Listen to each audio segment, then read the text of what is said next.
We'll go ahead and get started. So first I'll introduce myself. My name is Vivek Nair. I am the ATD Senior Regional Manager for India. And I want to thank you all and welcome you all here to the 6th Annual India Summit. It's our third time here in Mumbai, so happy to have you all here. We have a really exciting lineup of content and speakers this morning. You're going to hear a lot from ATD award-winning companies like the ATD Best Award and the ATD Excellence in Practice. Many of these companies have won multiple years in a row, and they're going to showcase why they're winning awards and what they're doing and learning to drive business results. We also have two very excellent keynotes this morning. So they'll be starting one in the morning and then one in the afternoon right after lunch. I'd also like to take this opportunity to thank our sponsor, Rosetta Stone. They are outside. Please visit their table to learn about some of the solutions that they have. As well, I'd like to thank our partners with MCI Global. A little housekeeping. For those of you looking at the agenda, please refer to the program guide for an updated agenda. Some times had changed a little bit, but the program guide will have the timing, the speakers, and the rooms. We're going to be having one session in this room and then one session in the Alhambra room during the concurrent sessions. The general sessions, the keynotes, will be in this room here. And the conference will end after the 3:30 session concludes. So after that session is done, you are free to network or free to go home to however you'd please. So to start, it's my pleasure to introduce the morning's keynote, Dr. Andre Vermeulen. Dr. Vermeulen joined us all the way from South Africa to be here with us. He's a neuroscientist, founder of Neuro-Link, a neuroscience consultant company that uses L&D to drive results.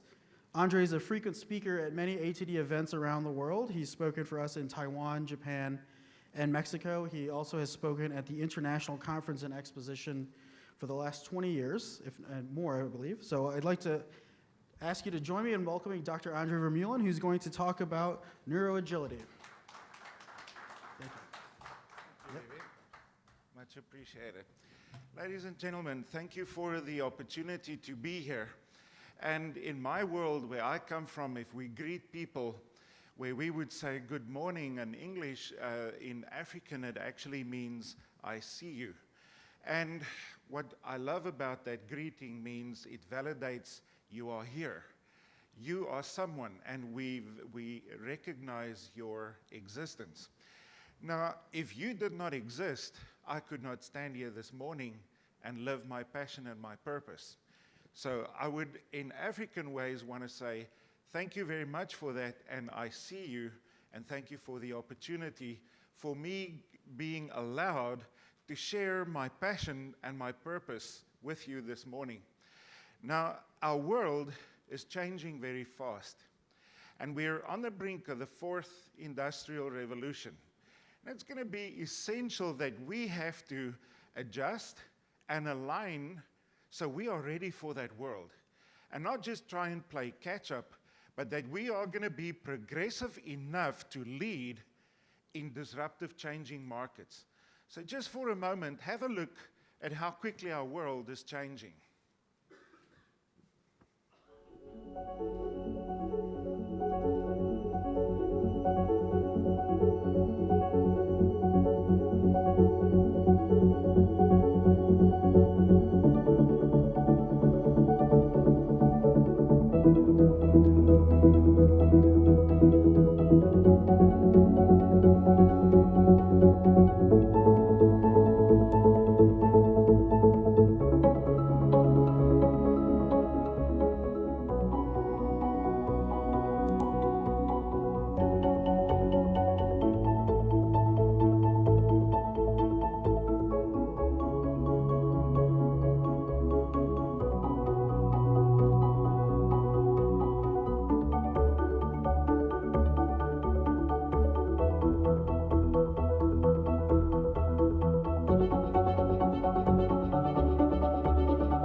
So we got to ask ourselves, are we ready to not just engage in that world, but if we want to be progressive organizations, are we leading in that world? And a big part of this presentation this morning will be about realigning our thinking with some concepts and principles that's going to be essential in the world of work for the future. Now, when we look at the skills, the 10 most desired skills for the workplace, as suggested by the World Economic Forum, it suggests 5 brain power skills and also 5 emotional intelligence skills. Just quickly have a look at the skills suggested.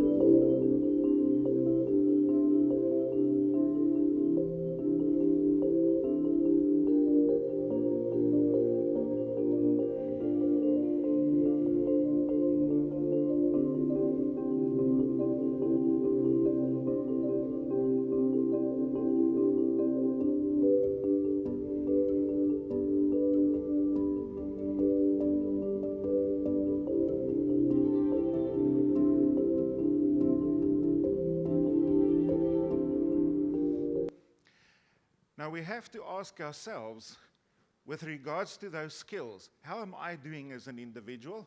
What is my competitive advantage? Do I have that competence? Skills are things we learn. It's not just if I have a fair amount of intelligence, now I'm going to be able to solve complex problems, because it's still a skill. Critical thinking, creativity is not just the potential that we have for the brain to be innovative and creative, it is also a skill, a competence that has to be developed. And the question is, are we preparing ourselves and the workplace of the future to be ready to engage in a world that will consist of continuous disruptive change all the time? And in this disruptive change, we are going to need the flexibility and the agility to adapt and adjust to new systems and new structures and new technology. So when we look at the rules of our world from a neuroscience perspective, I want to put forward to you that if we look at competition, if you really want to be a competitive person with a future or a competitive organization, we need to develop the competence to increase our ability to think, learn, and create. Your brain has the potential to think, learn, and create. But potential plus nothing gives you nothing. Potential plus appropriate skill gives you competence. So again, it is about the skill that we are going to develop. We all learn, but in different ways. We all think, but in different ways. We all create, but in different ways based on our design. And do we know how to identify the unique design of ourselves and those we are responsible for? And even if we identify it, what are we going to do to optimize that type of potential? Now, when we look at thinking per se, Einstein said thinking equals daydreaming plus results. But he also said thinking without results is just daydreaming. So at the end of the day, if we talk about a company outthinking its competition, it means I am producing results that my competition cannot produce. That's why I am at the forefront of things. But if we look at creativity, creativity means to innovate. And as you saw, in the world of disruptive change, things will change in a moment. They estimate that between some sources suggest 50%, others suggest as much as certain industries, 70% of people in the next 10 years will lose their jobs because they do not have sufficient people skills to think, to learn and create, sufficient skills to solve complex problems, to show cognitive flexibility, to be critical and creative thinkers. So now more than ever, we should do what defines us from AI. And those are those human skills of creativity, innovation, and so forth. We make a thinking mistake if we want to compare ourselves with AI. An apple and a flower is not the same thing. Compare apples with apples. So AI are tremendous tools that can accelerate the work that we do for the future. But the human mind is a complex pattern recognition instrument that AI cannot do. So if we are going to try and be like AI, and we do repetitive jobs where we do not have to think to learn and create, we will lose our jobs. Then we will be replaced by AI. But if we stay authentic, to be creative, to be human, to be emotional, to do the things that define us as humans, we will still also accelerate and do not have to fear what is to come. In fact, I believe the time to come, true in Charles Dickens' words, will be, it was the best of times, but it may be for some the worst of times, depending on what you do with what you have, your potential. Potential is an indication of what can be, but not of what is. Potential plus competence will give you that ability to progress in the future. So if we look at learning as such, let me give you an example. In South Africa, before I go to learning, we produce the world's purest diesel from a different resource, from coal, and not from oil. That's creativity. When you can do something completely different from a completely different resource and still produce a better quality of fuel. That's what the world is going to need more and more and more. We're going to have to find new ways to work differently. That's what's going to be required of all of us. Not just some, not just the leadership of the whole organization. So the way to future-proof our future is by optimizing the brain's ability to learn. And learning is not about just gaining information. It is about applying that information.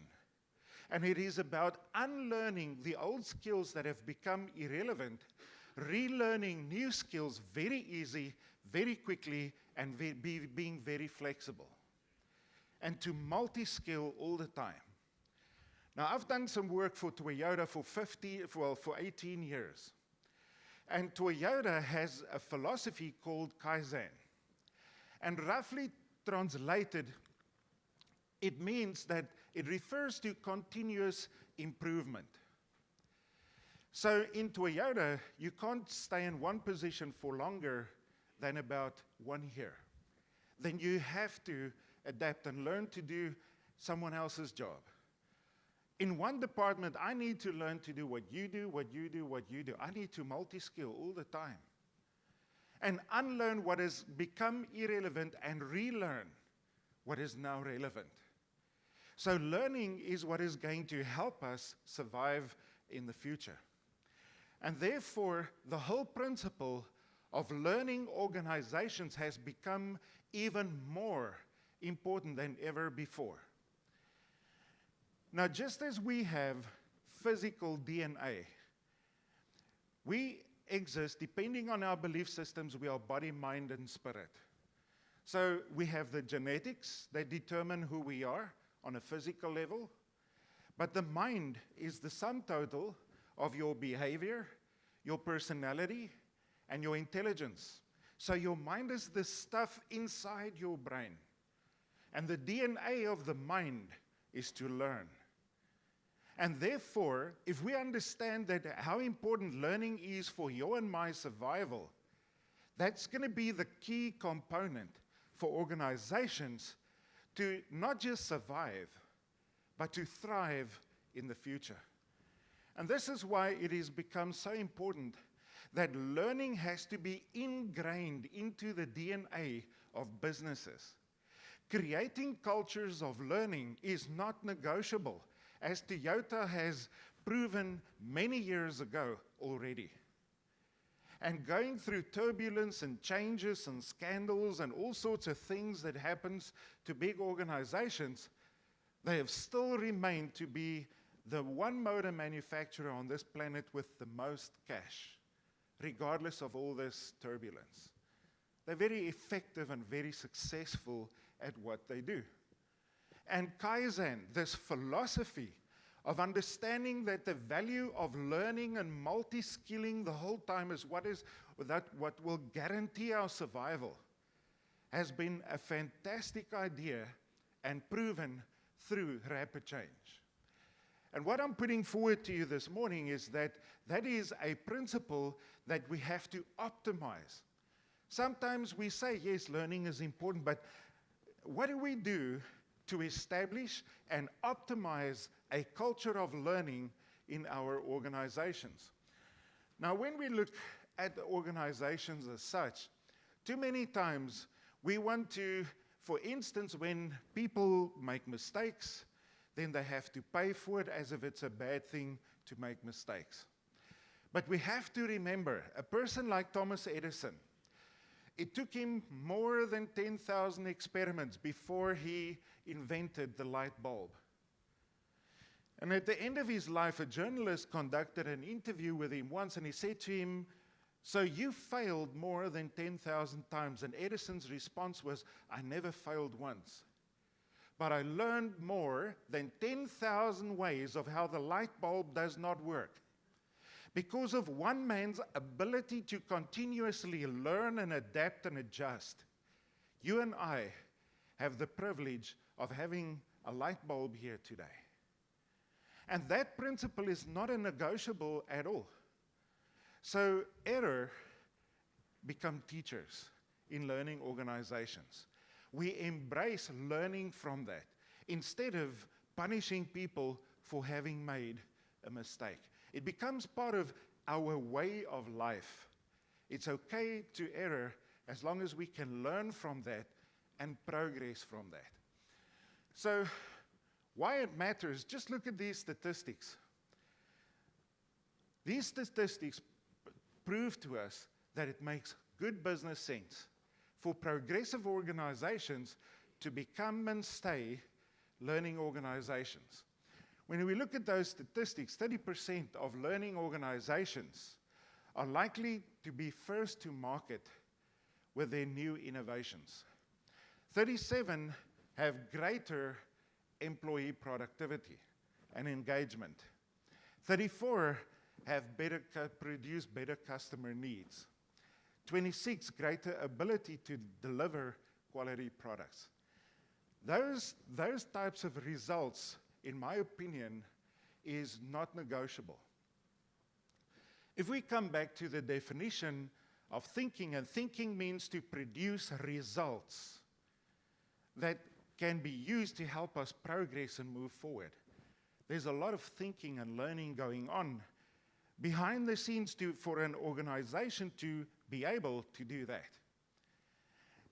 So, as engineers of learning and of developing people and developing their talent, learning is going to be that tool that we will use to be able to change people and groups of people into learning organizations. We need to create cultures of learning if we want to develop those types of results. Now, in the past year, I've spoken at many different international conferences. And some of these conferences opened with the theme of emotional agility. I've heard people talk about organizational agility. There's a lot of talk about the value of learning agility. So the word agility pops up everywhere now.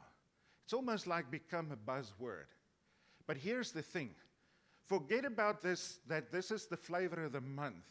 That word is crucial to our performance and survival in the future. If we are going to face a world consisting of disruptive change, we need to be agile people, and we need to be agile organizations. But a company can only be as agile as its people. You and the collaborative effort of the sum total of the mental competence of your organization will determine how agile you are. When the digital camera came out, that happened so fast that Kodak, who had 80,000 employees, was out of business within 9 months. That was a few years ago. Things will change even much faster in the future. So in your industry, you've got to ask yourself, how agile are you to adapt and adjust to new systems, new structures, new technology in a moment? Or otherwise, there is no tomorrow for us. So we need to have that flexibility. We need to grow and maintain agile organizations. Now, the word agility means to be able to do things fast and easy, and to have the flexibility to do whatever is required of you in that moment to solve the problem and to do your job.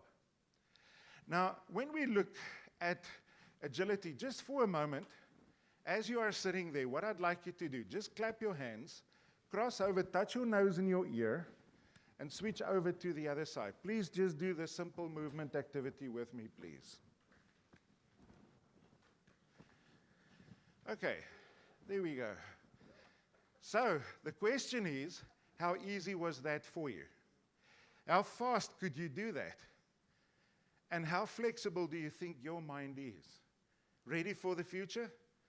If you're ready for the future, that would have been easy. There would be flexibility to do it without any effort. So this is the point that I want to make, is simply this. To become agile is something we develop.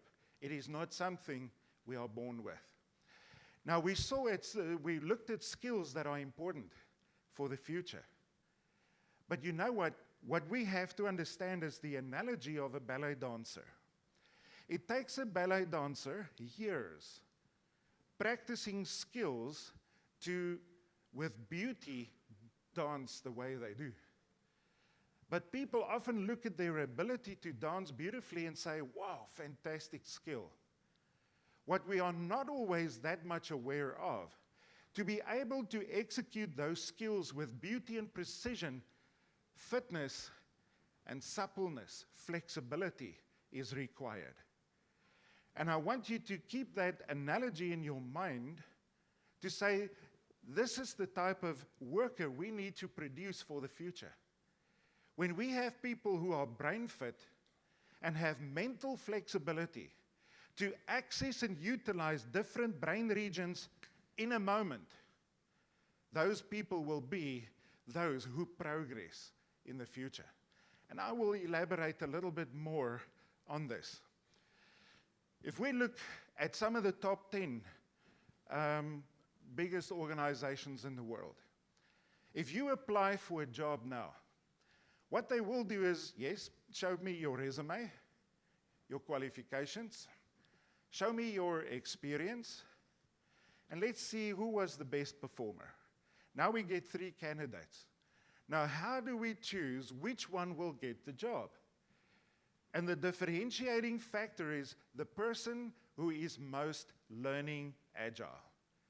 The one who in the future will be that one who is in a moment can adapt and adjust in a moment and think on their feet and in new disruptive situations, apply the old experiences to new situations, new first-time situations, and make smart decisions and solve complex problems. So, your resume alone is not going to cut it for you anymore. I'm not saying it's not important. I'm saying that is not what's going to be the deal breaker for you. The person who's been the best performer in the previous job does not necessarily mean that they will be the best performer in the new job. So that person who's most agile, who's most learning agile, is going to be the person who is going to be in demand, who is going to be in the future the one who can be analytical and creative, receptive or expressive, rational and or emotional, depending on what the situation requires of me in that moment. So everything agility has to start with the principle of being neuro-agile. As you saw now, the factors that make you just do this simple movement activity starts in your brain. And that will influence the ease and speed with which you process information. So brain fitness, neuroagility, is going to be essential for you and me. What is neuroflexibility, neuroagility? It is when you have the neurological flexibility to not be in a certain mode of thinking, but to be in all modes of thinking, to be a whole brain person and execute the skills necessary for you in that moment. So that means you need to be analytical and creative, logical and innovative. Not the one or the other, but the one and the other. That's what flexibility is going to be all about. Now, if we look at neuroagility here, I want to show you just an example of 4 youngsters. Just have a look at what they're doing. They're singing a song, but they're interacting with each other, and then different people sing different parts of the songs. But look at the flexibility needed to be able to do what they do. And what I'm putting forward to you this morning is we are going to have to create agile workers like that who will be able to, in a professional way, have the flexibility to do what these guys have been doing.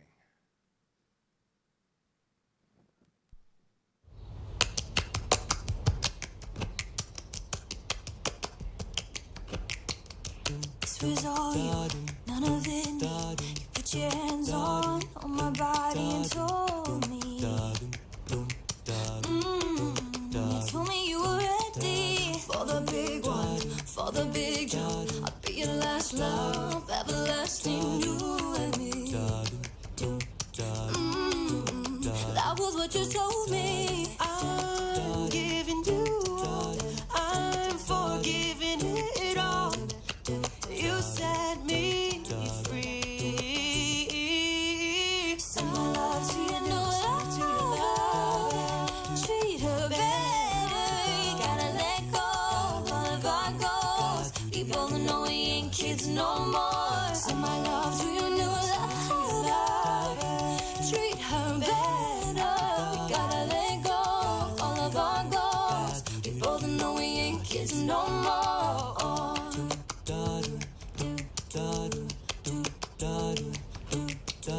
I was too strong, you were trembling, couldn't handle the heart heat rising. Baby, I'm still rising. I was running, you were walking. You couldn't keep up, you were falling down. There's only one way down. I'm giving you up, I'm forgiving it all. You set me free.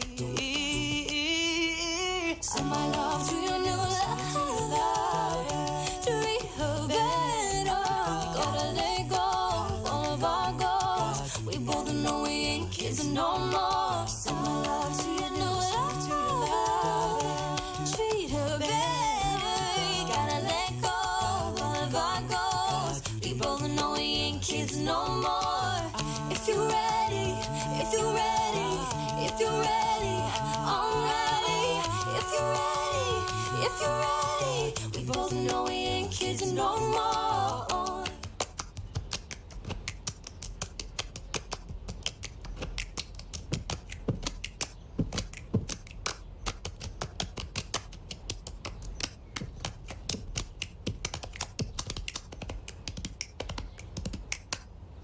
I'm giving you up, I'm forgiving it all. You set me free. Free. Send my love to your new love. Treat her better. Okay, so what we saw there, ladies and gents, was ease. They're doing this with ease. They're having fun. And they're doing it with ease, but it takes tremendous hand-eye coordination to shift and do what they've done there. Tremendous level of brain fitness and tremendous flexibility to adapt and adjust to different people taking the lead and so forth. And that is what we need to take from this example. So brain fitness should be, when we do our work in the future, we should have the ease and the speed and the fun that the agility will produce for us to still prosper and thrive in the world of the future. So we do not have to fear the future, but we need to be ready and agile for that. Now, neuroagility stands on two legs. And the first leg is about optimizing the drivers that impact your brain fitness as such. And those drivers are things like what we call brain fitness, these movement activities that you saw in the video, but that I also asked you to do. But then even things like stress, when people experience stress, it biochemically means we lose control over certain brain regions. Stress means to lose control. And if we lose control over certain brain regions, no flexibility, no you being the best you possibly could be. When we look at sleep, when we sleep, it impacts your mental alertness profoundly. You don't sleep long enough and deep enough, you will not be able to process information at optimum level. So it's another optimizer of performance, and if we don't sleep well, we experience fatigue.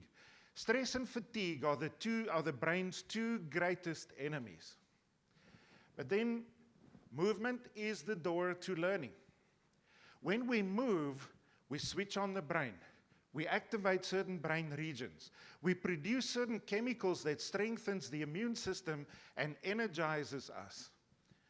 Movement is the door to learning. So if we want to grow an agile workforce, we need to try and help our workforce develop these drivers that optimize our performance. Mindset, the way that we think, what the mind is permanently set on has a huge impact on our performance. And a growth mindset, a possibility mindset. Thomas Edison saw opportunity every time that he failed. That's a growth mindset. I'm progressing, I'm learning here. When they said to him, you failed more than 10,000 times, he said, I never failed once. But I learned more than 10,000 ways of how the light bulb does not work. That's a growth mindset. Seeing possibility and opportunity, that is what is going to be required in the future. And this closed-mindedness, this limited mindset and thinking that so many people maintain, they will place a major limitation on their own agility. And then obviously your brain produces 20 to 25 watts of electricity. That electricity comes from a combination of the water you drink, the oxygen you breathe, and the food that you eat. So diet will impact the speed and ease with which you transmit those electrochemical impulses. So those 6 drivers will increase the speed and ease with which you process information or not. And even if I have, let's say I'm brain fit, I cope well with stress, I have good sleeping patterns, but I don't have a growth mindset, it will still limit the others. So it's not just having a few of them, but being able to optimize all 6 of them. And I'm putting forward to us that we need to look at ourselves and say, how am I doing on my brain fitness dashboard? And then what is it that I need to do to optimize this further so I can get most out of my brain? Because if I can, ease and speed, flexibility, that's the one option. I will thrive. If I don't, the options are going to be dire. But the second component of neuroagility is to look at the components that influence people's neurodesign. I made this statement earlier saying we all think but in different ways. We all learn but in different ways. We all can be creative but in different ways based on your unique design. And therefore, each human being, to become the best they possibly can be, need to have an understanding, what is it that I have been designed to be? How am I smart? How am I naturally talented? What is it that I have potential for? And as talent developers, we need to be able to help people identify, and I want to use the word accurately, identify their potential and how they are talented. And in my opinion, that's been a controversial issue that very few organizations do as effectively as they possibly could. Lots of room for improvement. And I'm putting forward to you that you cannot start at a more basic place than looking at the neurophysiological components that influences how you think, how you learn, and who you are. If we talk about learning or creating learning organizations, there's no such thing as one size fits all for all people.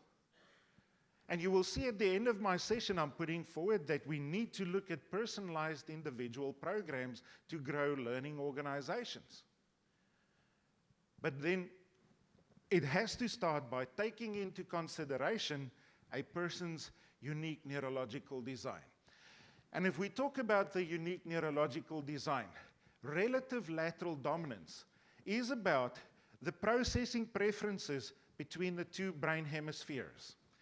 And there's a lot of talk about left and right brain that as if that's a myth.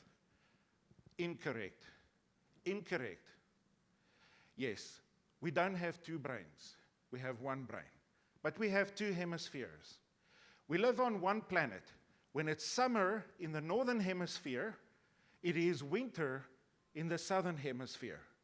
But the opposite weather patterns gives you one global system. For us to be holistic thinkers and learners, you need to utilize the components of the left and the right hemisphere. Yes, correct. But as you are sitting there, what I'd like you to do, extend your hands like this, make a hole with your hands not bigger than a golf ball, and then extend your hands and look through this hole in your hands at my nose, please. Can you all quickly do that, please? Okay. Now, as you are looking there at me now, first close your left eye, then open it. Now close your right eye and open it. Thank you. So what you would have experienced is with one eye you could still see me, but with the other eye, when you closed it, suddenly my face disappeared. Now your eyes are the only part of your brain that is visible. And how your eyes work illustrates how your brain works. So if I'm looking at this gentleman, I'm looking at him with both eyes. Yet, if I do this exercise, do you see both eyes? No, you only see this one. This is the dominant eye, the one that leads. It doesn't mean the other one is not working. It is following. So what we have to understand is one leads and one follows. So if we understand what dominance is all about, brain dominance, it doesn't mean the other one is not working, but one actively processes information and the other one passively follows, based on your genetics. And there's no myth here. Most people just don't understand how this works. So this left-right brain, if it's oversimplified, it's nonsense. But your two hemispheres do have complementary functions. The left hemisphere is not only, but mainly analytical. Your right hemisphere is mainly, but not only, innovative and creative. Learning agility and flexibility says, if the situation requires of me in this moment to be creative and to be big picture oriented, I can. But if I have to, in the same instance, also pay attention to the detail, I can. And that's why we have a whole brain. But unfortunately, factors like dominance, genetics, will influence how we process information. That's why you have to take into consideration the drivers that impact brain performance. and take into consideration a person's natural design. Because we do process information differently. But then some people are more expressive, some of us are more receptive.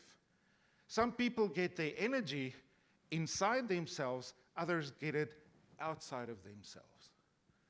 We need to have the flexibility to be both, depending on the specific situation. When we look at the different quadrants, your brain has different figurative thinking and learning languages. We all solve problems, but some people will start by first analyzing the detail, where others will start by first looking at the bigger picture. So our point of departure in solving problems are different based on our unique quadrant preferences. Some people will then use a certain sequence in how they do it. I start by first looking at the detail, then at the actions, the tasks that has to be executed, and then at the big picture, and lastly, at the people stuff. But my wife starts with people first. Who? And then let's look at the big picture. And then let's look at what has to be done. And only then we pay attention to detail. So me and my wife will solve problems, but our point of departure are very, very different in how we go about doing that. But there's a principle that we also have to remember. It's not just about growing neuro-agile people.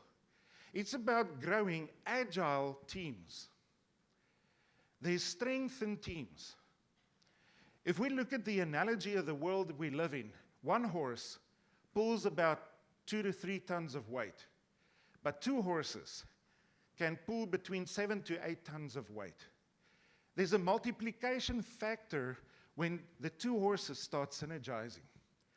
When you have 2 and 3 and 4 and more people starting to contribute and synergize and collaborate with each other, we have tremendous strength in that organization, in that team. That's how we grow high-performance teams. But it means each person has to be able to contribute their unique design and strength. So 1, they need to know what that is. 2, they need to know, how do I improve this?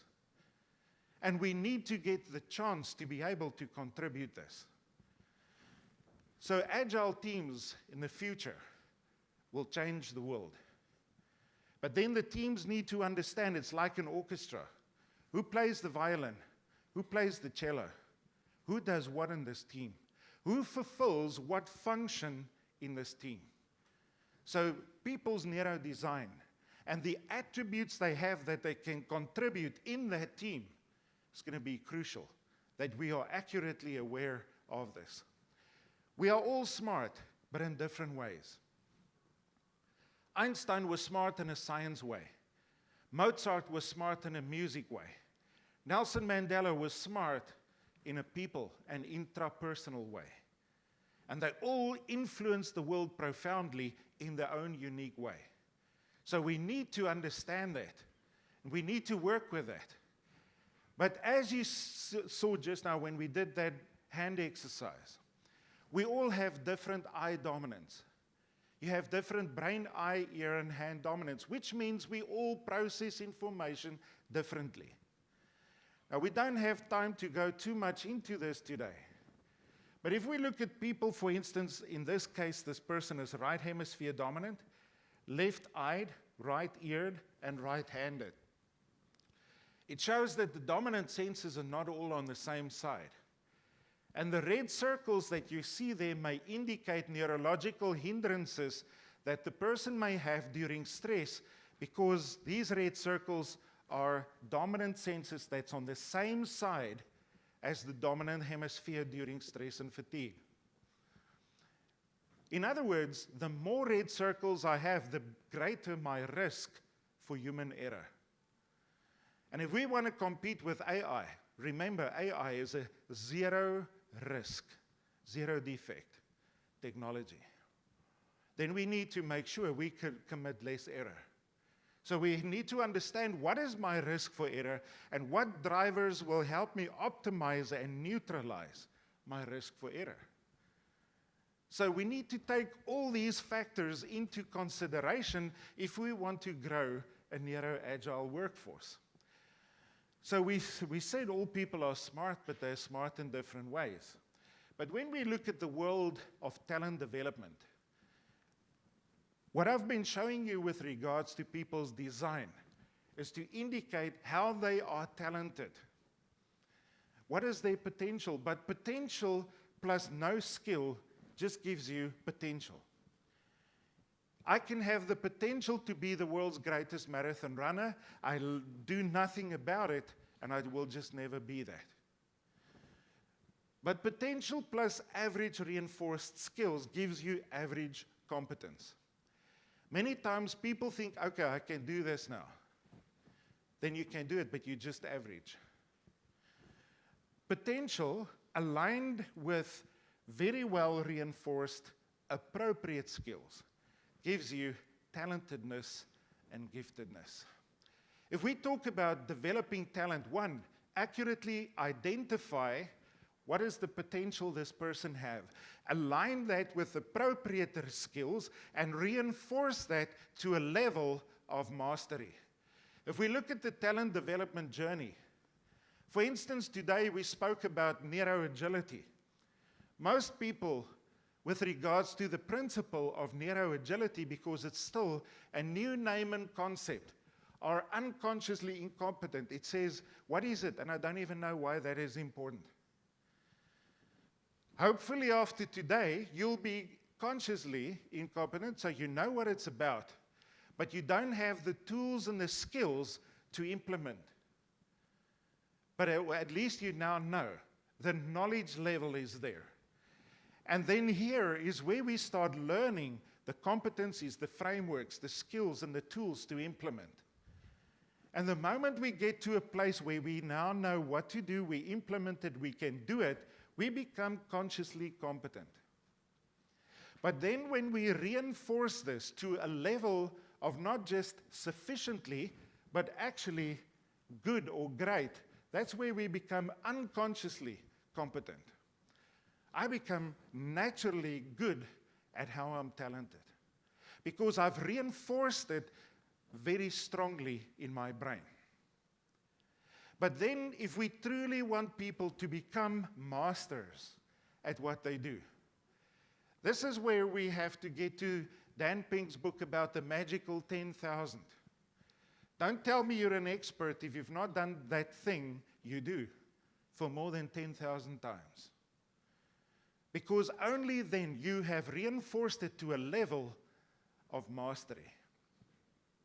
And then sometimes in life, you get people who actually become an artist at science, an artist at leadership, an artist at music, but they are truly just outstanding. But because they have done more reinforcement than anyone else. A friend of mine is a double gold medal Olympic swimmer, Penny Haynes. And if you listen to her speak, she would often say to you, I had fair talent, but there definitely were people I competed against that had more talent than I did. But what Penny would do, as a female, she would practice with the men, and then when they were finished, she would continue still another half an hour, be in the pool. Then she'll go home, and every single day, in front of the mirror, she'll do 500 breaststrokes, practicing that, counting and practicing, counting and practicing. But on game day, she would, with confidence, stand ready to swim and know the work has been done. I've put in more than you, and sometimes maybe more than all of you together. I've worked harder than any of you. So in order to become an artist at what we do, it's not just, wow, I have this wow talent. I have worked extremely hard to reinforce appropriate skills that are aligned with that talent. And for us as talent developers, we've got to help people find their talent. We've got to create opportunities for them to continuously improve and reinforce and optimize that talent. But then, if we look therefore at neuroagility, to summarize our session today, make sure you pay attention to the drivers. The neuroagility framework stands on two legs. One, the drivers that improves the ease and speed with which people process information, and then the 7 neurophysiological components that influence your flexibility to be agile has to be taken into consideration. And these drivers will impact those components all the time. But if we do that, we are building in a core aspect, the point of departure for creating a culture of learning in our organization. So we have to ask ourselves, why the neuroscience approach? Well, we are body, mind, and spirit. The mind is not an entity on its own. It's anchored into the brain. And therefore, the natural and the mental has to be aligned with each other. But when we know that the neuroscience approach and my mental approach are aligned with each other, I'm just so much more effective. And I often come across people saying to me, why neuroscience and business? We make a mistake thinking neuroscience is just pathology, medicine. Yes, for years it has been. But the development implications of the brain now brings essential solutions to us for the workplace to optimize performance, to improve engagement, to develop leaders, to reduce the risk for human error. And if we ground our people development practices into the hard sciences, the company's return on investment, the results that company will get for the money they invest into developing people will be so much more. And that's why if we talk about safeguarding organizations and future-proofing them, we gotta anchor our practices into the hard sciences because it separates fact from fiction, which validates the work that we as HR practitioners do. So if we look at the strategy to build a learning organization, we got to help ourselves and others to accurately identify what is it that people have potential for. Because if we can help people align who they are with what they do, you get natural engagement. When I can contribute, I understand my potential, I get an opportunity in the team to contribute my unique strengths and talent, I impact in the way I can do best. But then also, we need to create individual pathways of learning. What works for you may not work for me. Your design is different from mine. You are differently talented than I am. And although the brain is so powerful that you can learn to become anything, the purpose of life is not to be anything, but to become someone very unique and talented and specific. But it starts with the clues about my design. And then we need to optimize the drivers that impact our brain performance. It will improve your brain health and your mental wellness. And when you're well, you can learn and think and create. If you're not well, you will not get the most out of your brain. That's not a negotiable. But the world changes so fast. What worked yesterday does not mean it's going to work tomorrow. So that's why even if I was the best performer yesterday, does not mean I'm going to be the top performer tomorrow. We need to continuously realign.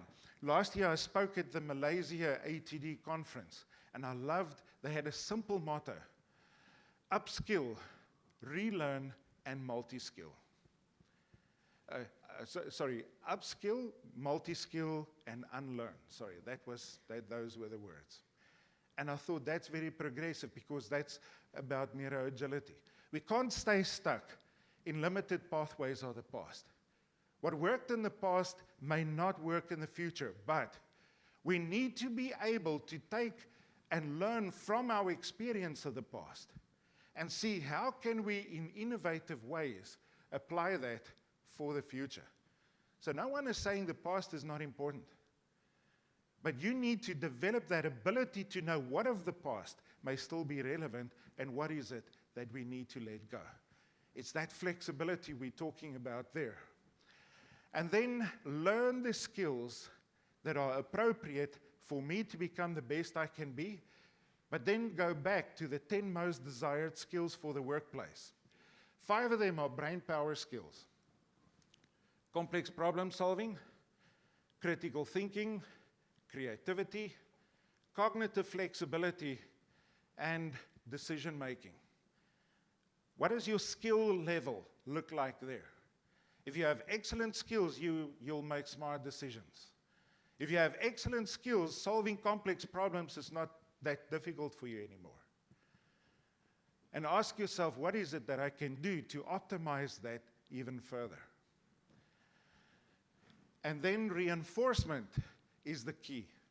So many times I work with people and a person's attitude is, yeah, I got it now. Yeah, you understand.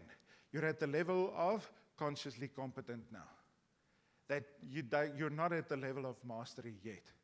If you want to be truly talented, you can take average potential with tremendous hard work and reinforcement and become a double gold Olympic champion. It's still about what do you do with what you have. You need to know what you have, but then you need to optimize what you have to its maximum level. And not everyone is willing to go that far. So lastly, if we look at building a strategy for a culture of learning, it is in the first place always important to get the company to support you, to understand why learning is going to be a vital ingredient for the organization to survive, and to have the backup and support from the powers to be, the leaders in the organization, to back you as such. If we put our case properly forward as HR professionals and talent developers, we become one of the most important strategic partners of the CEO to drive business results. Too many times we don't put a strong enough case forward. That's why they don't always think that much of talent development or HR. But if we do it right, they'll understand you are my partner in growing an agile organization. Then also, we need to integrate learning with our talent management and our performance improvement initiatives. We need to make sure that we create awareness about agility, neuro-agility, and also a culture of learning, and why that is important, so we get buy-in from people. It's that cycle that I showed you. If people are unconsciously incompetent, they cannot support what they do not understand. You need to raise awareness. But then also, in terms of creating individualized development programs, important that you need to be able to measure those components that impact a person's neurological design, that determines how am I smart, how do I process information, and who am I.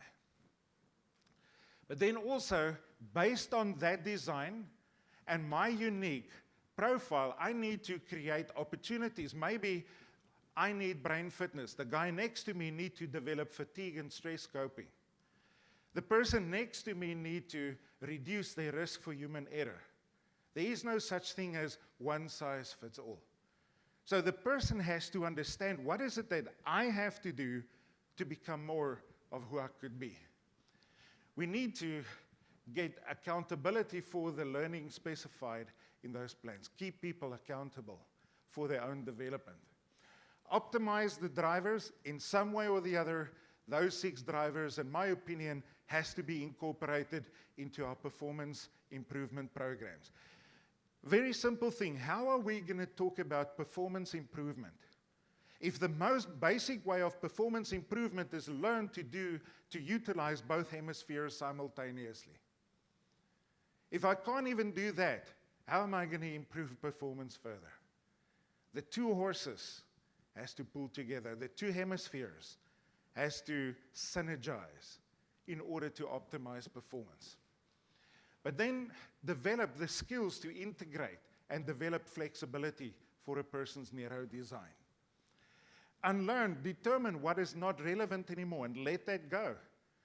Let's not hang on to practices that's not that relevant anymore, and embrace the new. And sufficiently start reinforcing the new. But then also monitor, reinforce, reward, and recognize employee learning. It is cool to learn. One of the interesting things that the school where my son is in, that they succeeded, is they have created a culture of learning in the school. And this is the thing. Most schools that I have worked in do not embrace a culture of learning. Most schools in the so-called first world. I seriously challenge, because it's all about what we have to do, but not embracing how people naturally learn. But when you have kids who think, well, it's cool to learn, man, they just naturally engage. They love learning. They love partaking in the learning process. Learning is a natural thing for human beings. It's what we do. This is how we learn to walk. You looked at the example of your parents and you just naturally followed their example. No one told you you had to. You just did it. It's a natural thing to learn. And we need to help people find their unique natural ways of doing that. But you cannot improve what you cannot measure. So you've got to find ways of continuously measuring. Measuring, where am I now? Do your improvements. Measure again and see what was my progress. And if you can create case studies where you link your improvements to the company's investment to budget, that's where you prove your case for return on investment. If we do that well, we become a strategic business partner of the CEO. So ladies and gents, that is it from my side. So for those of you interested in just taking this session a little bit further, I am willing to offer a free assessment that I have developed, the Neuro-Agility Profile. All you need to do, if you want to, you can just leave your business card on the table there where that brain is, and I will send you a link, and then you can experience your own personal neuro-agility. So we send you the link, you do the profile, you get, I think, a 29-page report on what your neuro-agility looks like. But you've been a fantastic crowd. It is my first time in India. I love it so far. And as a way of thanking you for allowing me to present and to live my purpose, that's my gift to you. You can do a brain profile for free that we will send with compliments from Neuro-Link.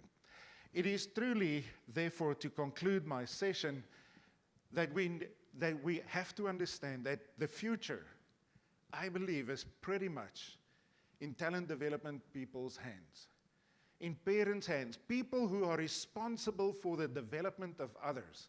If we do this right and we do this smart, the future is going to be an exhilarating place where we can be part of that being the best time of the world that we've ever seen, and not being part of those statistics where it's the worst of all times.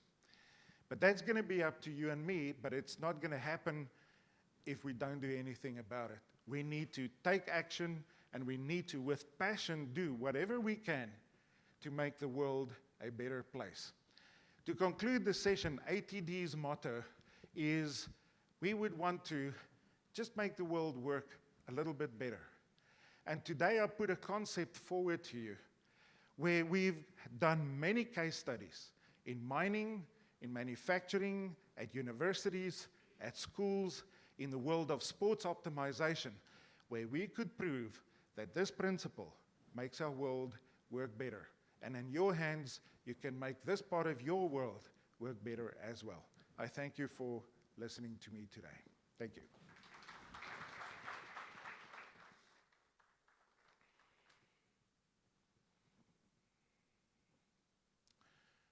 Okay.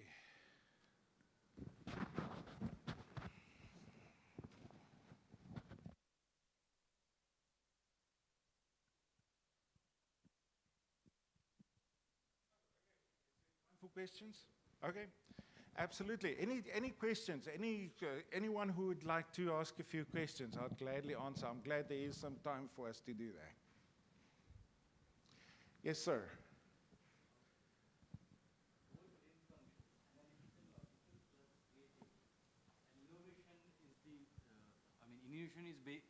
Innovation is based on these two, the analytical essentially, and then creative. So how do you develop a particular innovation skills? Any thoughts? Well, I think that is literally in the first place where it starts is people need to understand their own design. So they understand what is it that I'm naturally more inclined to. Is it more the analytical side or the creative side? Because that will determine where I start. We can all be analytical and we can all be creative. But I would naturally start at the analytical part, but my wife would naturally start with the innovation part, then backtrack into the details. I start with the analytical part and move into the bigger picture. But because we understand our design, we understand what our point of departure is, and then also how we function. But then if you know what your flexibility is, so some people are less flexible, so now I know I may be stuck in a more left hemisphere analytical mode, or another person is very good at innovation but not good at paying attention to detail.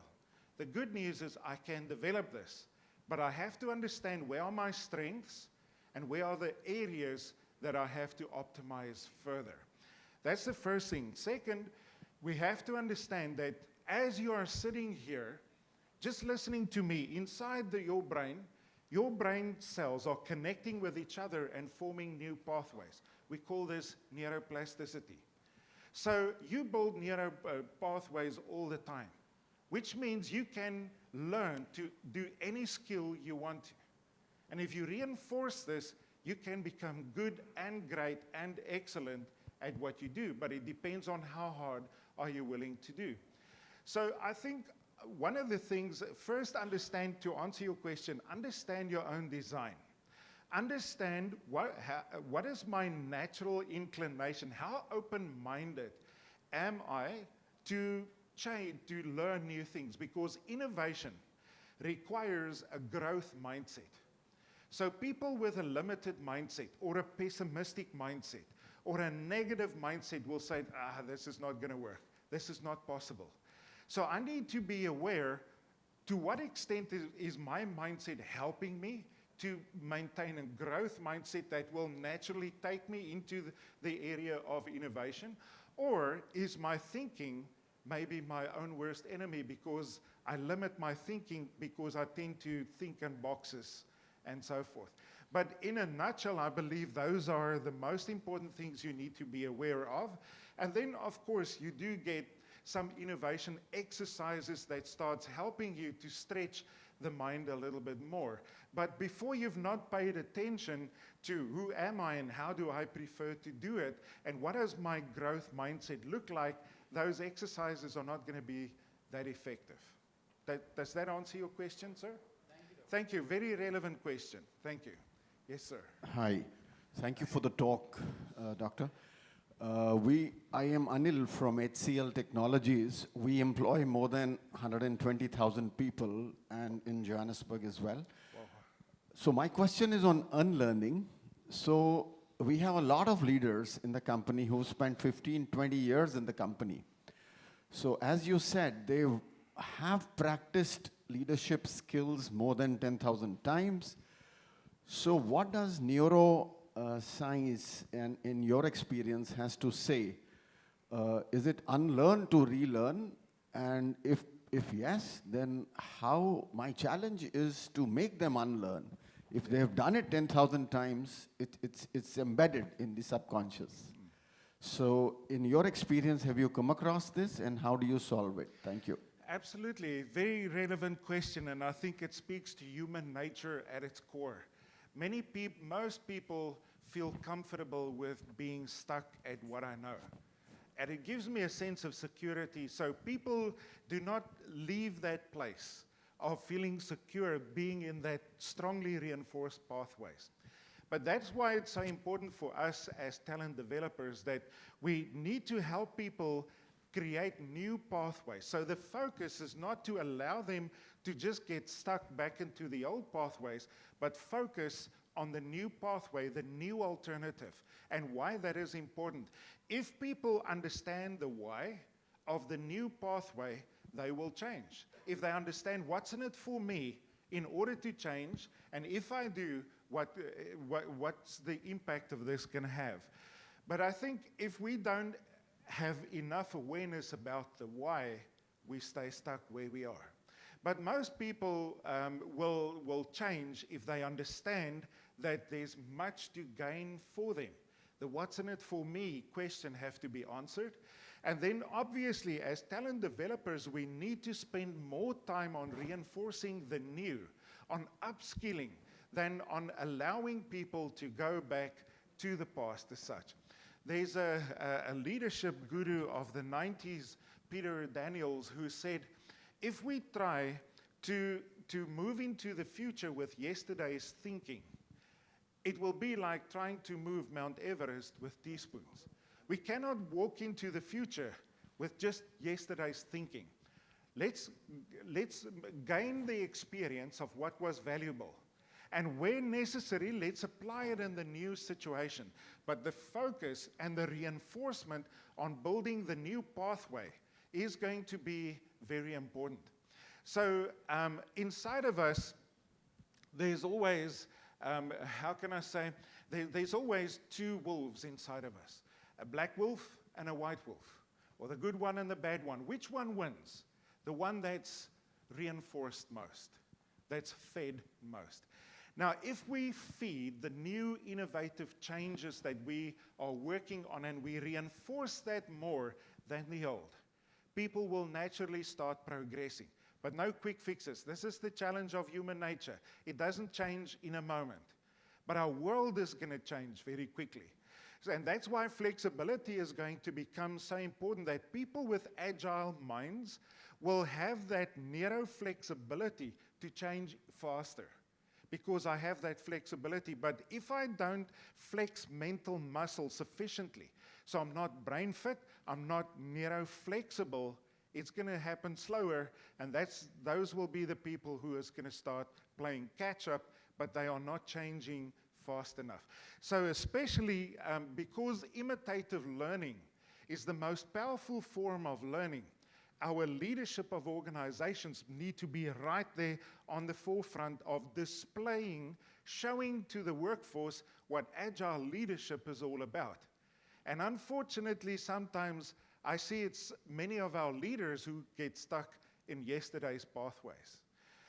So that's why it's so important that when you want to innovate in an organization, you have to start with those people who attract the attention of the workforce, the leadership first. So obviously you can start working from the bottom upwards also, but you have to work from the top downwards as well. So that's a lot of talk, but I truly believe there's no easy or quick fix questions when it comes to human nature and the brain.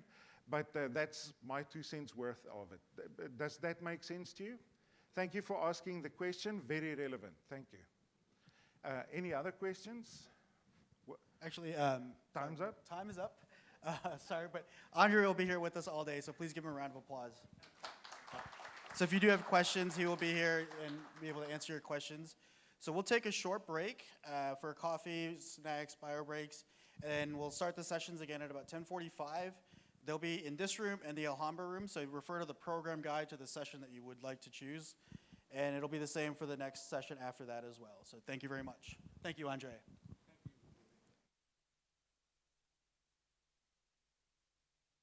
the trust, versus how do we kind of build about a role-based organization? How do we bring about an empowered organization? We wanted to talk about decision making, which at the point of time is anywhere in the globe, it comes to Chennai, versus can it be decentralized? Can it be localized? Despite whatever the size of the project it is. Adaptability is a huge issue that we were facing. The kind of skills, for example, the one thing that we'd say is, when we have a kind of a small restaurant, if I'm managing it, I sit at the cash counter, I go in the morning to the mandi and get the sabjis, I kind of handle the kitchen, see what is happening, I handle whether the serving is happening properly or not, versus if I'm talking about 10 restaurants or a chain of 100 restaurants, how do we handle it? It's a very, very different kind of systems that we needed. A mega project cannot have micromanagement. A mega project needed to have a micromanagement at some same level, decentralization needed to happen. That was the mindset that we needed to create at some point of time. So where did we start?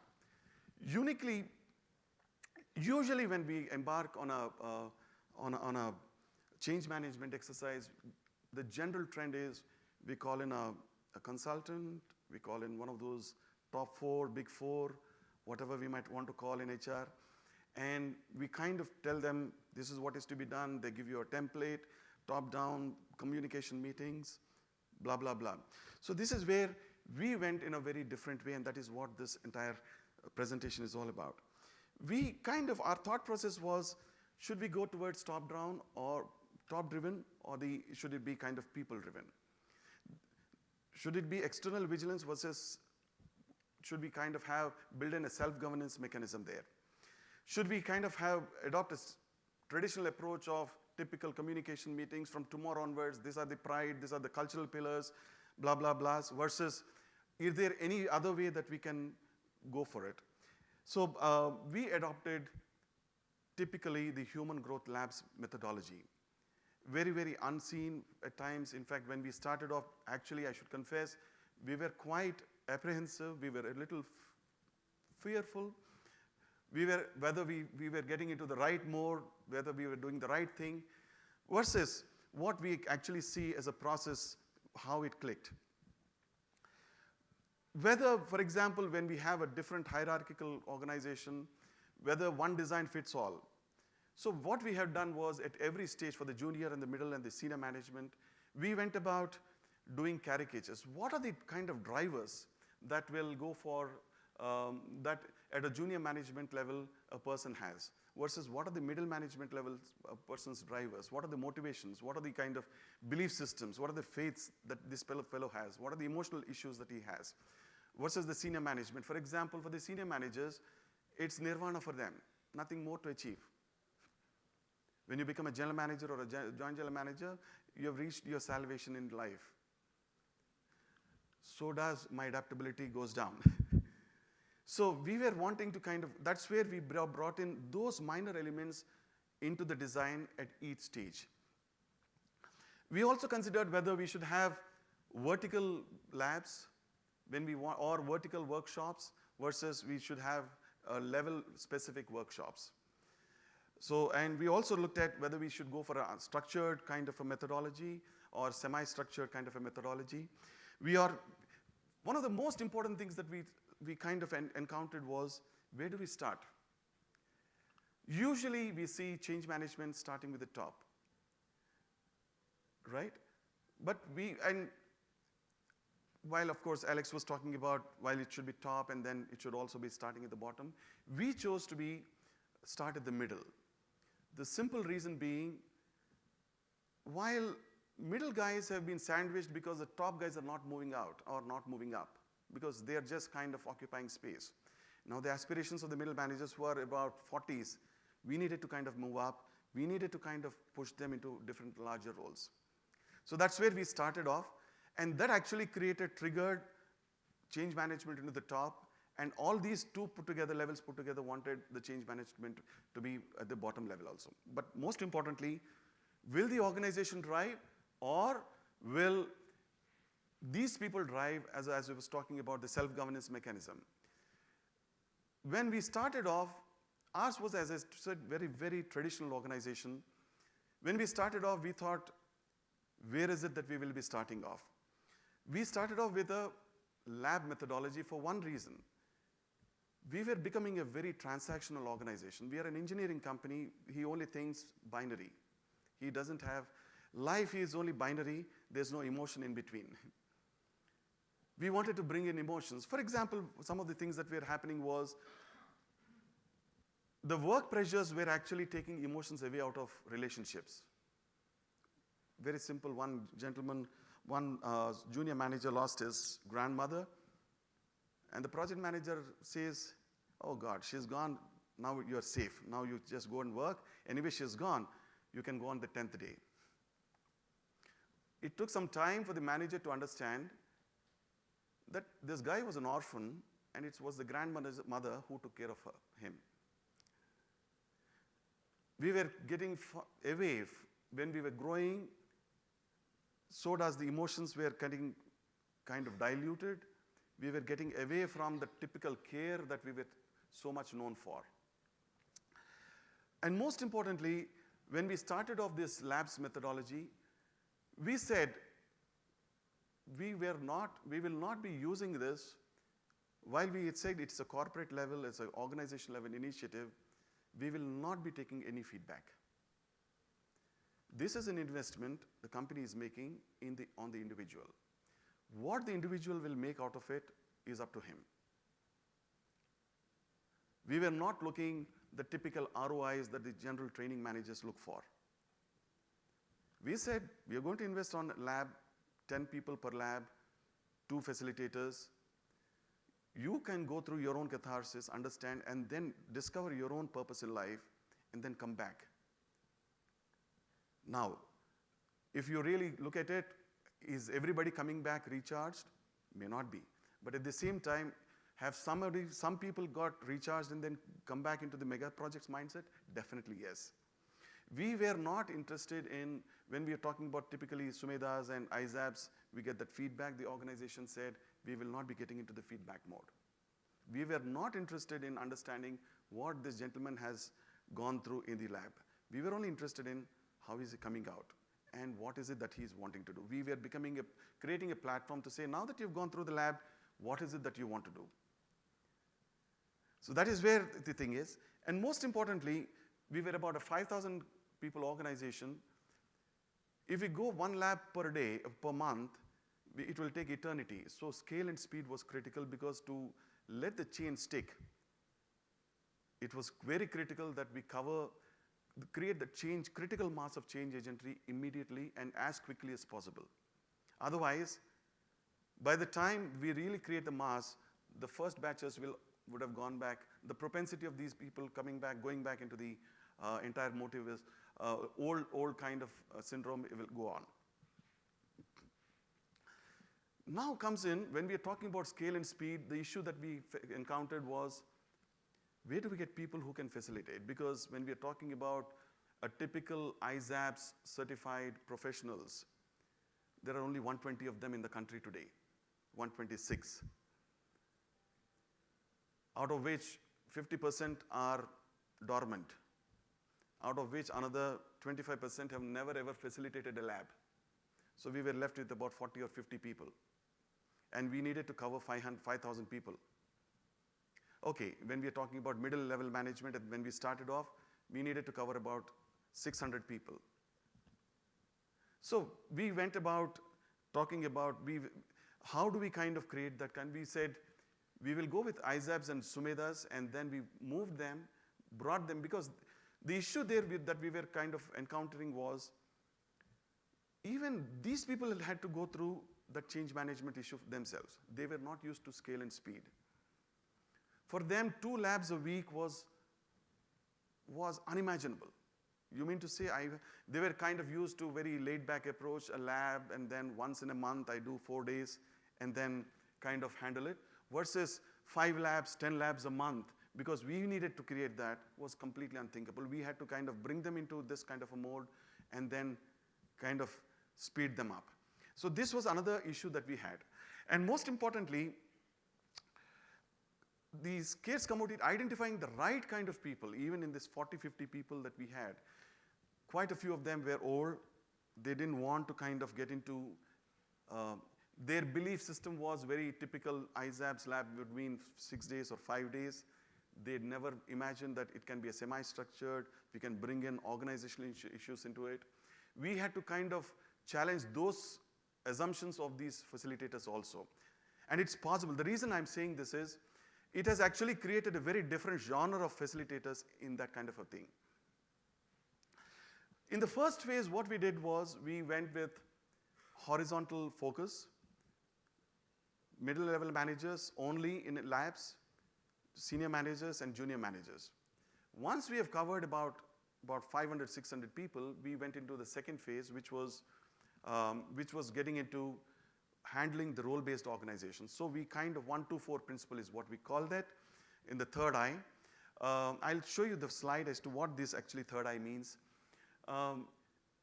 We kind of brought in 1 senior manager versus 2 middle managers versus 4 junior managers and 4 groups of it, which is 28 people, into a lab again, and actually brought about kind of integration element and build in role-based organization.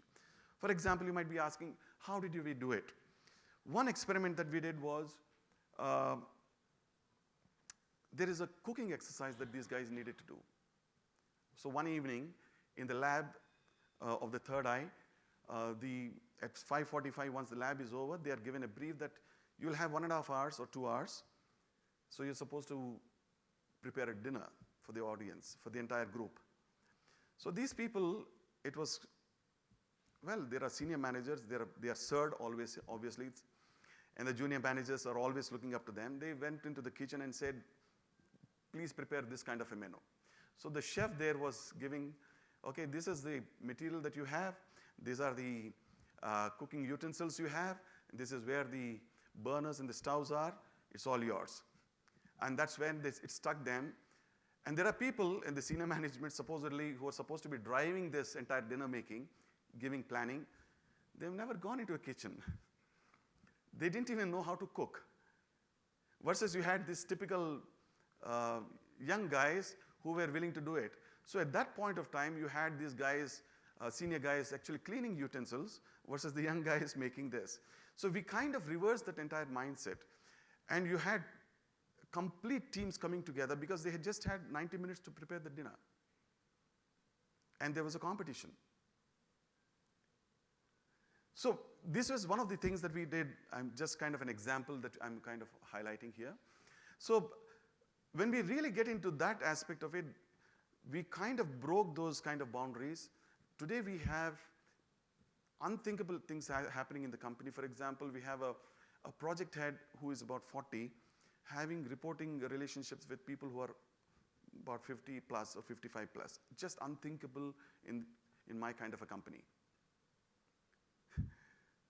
Or we have just a 45-year-old guy who's handling $2 billion project today. Okay? It is unfair to say that everything happened because of this also, but the mindset, the frameworks have typically changed. Why did we change, we call as me labs? The assumption thing was, all these guys are master engineers. But are they master of their own emotions? No, that's where the ME came in. The me. Me is all about me. Me is all about my emotions. Me is all about my engineering. That's where the me labs came in. And the third eye is, again, of course, this is a typical thing that we have done, managing all kinds of stakeholders. But the most important thing was, how did the top management take it? The beautiful part of it was, we got a kind of a clean slate because the brief given to us was, this is what we need to be doing, do something. I couldn't have asked for a better brief than this. The CEO said at that point of time, Anil, this is what is to be done. We are going to have this kind of a problem. Do something. Okay? So that brought about, that helped us actually, that gave us the freedom to experiment. And it is possible to experiment and then do it. Of course, the critical thing was success to this entire initiative was the code of confidentiality, because we ensured even today we don't have any kind of data, we don't keep it as HR of what happened in the labs. We only know that this person has attended, not attended. That's all. Also, one thing that has happened is, it was typically when they come into a corporate office, the typical suit boot that we are known for, versus a kind of informal business smarts were happening. Most importantly, laughter became a very, very common commodity, unheard of. Can you laugh in the corporate office openly with a group? Oh my God. It unleashed 1,000 megawatts of kind of an energy across the organization. I'm only saying laughter. The question is, it also helped people connect. I didn't know that you were working in this organization for the past 20 years. Because you were working in Bhutan, I was working in Port Blair. So I meet you for the first time and say, oh, you are in this company? When did you join? Versus people meeting their own roommates when they joined as trainees after 15 years. The bonds kind of got reinforced, and then that kind of led to very, very different thing. The most important thing is it immediately kind of destroyed the walls. Hierarchical walls, ability to seek help, ability to say, I don't know, was unheard of. Because if I'm a boss, I'm a sarvantaryami. I need to be knowing everything. At least I need to project myself as knowing everything. Versus what happened was humility was coming in, ability to seek the new talent solutions were happening. This is what was something which and most importantly, we decisively and consciously stayed away from psychometrics. Okay? I might be hurting any sentiments here, who might be, of course, I'm also a vocal advocate, but this is where I experimented. The problem that was happening was, the moment we were bringing psychometrics into the organization, our organization is known for typical assessment centers and everything, and they connect with the career growth, people were taking it back. So we said we would not like to do anything to do with P of psychometrics. We wanted to stay away. They will explore, they will understand themselves, the T group methodology will help them understand, and then it worked tremendously well for us. This is what we had done.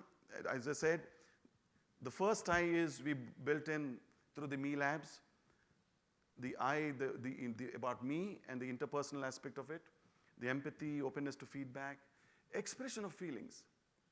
As I said, laughter, as I said, joking was completely gone. It has kind of resurfaced again. And most importantly, we were also facing one issue.